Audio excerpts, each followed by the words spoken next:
Hello guys, kwentuhan ko kayo tungkol dito sa hawak kong barya.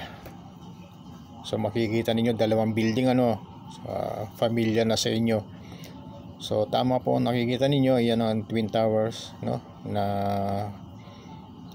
alam naman ng lahat na kung ano nangyari diyan. Nag-iingat lang ako sa sasabihin ko rito, baka mamaya mabigyan tayo ng parusa.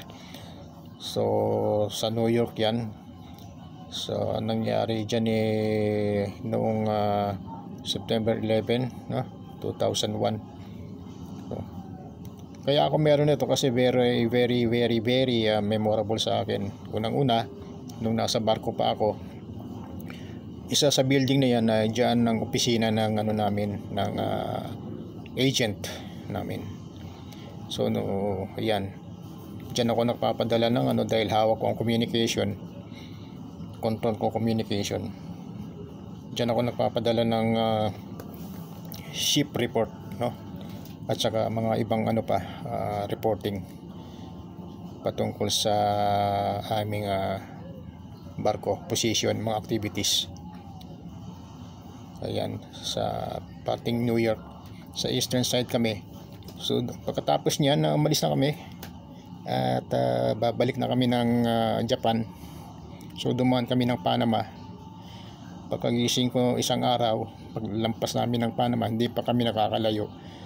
Habang nag-almusal ako umaga, ay napanood ko to sa TV, kasi meron kaming TV satellite po.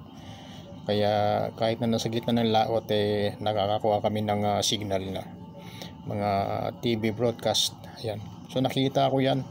Akala ko pelikula lang Kitang kita ko pa yan habang nag-almusal. So maya pa may mga sumusunod na sa aming mga eroplano, no? Mababa lipad, helicopter. Yung pala, binabantayan kami lahat ng barko na dumadaan doon. Kasi malapit na nga sa coastal nila nung Amerika. Bantayan kami hanggang sa nakalayo na kami. So dire-diretso na kami ng Japan. Ayan. Kaya very memorable po sa akin yan. Yung huling biyahe ko ng Amerika yan, September 11 din mismo. So ayan, yung American heroes, mga nasawi, mga bumbero, mga nasawi, yung mga araw na yon.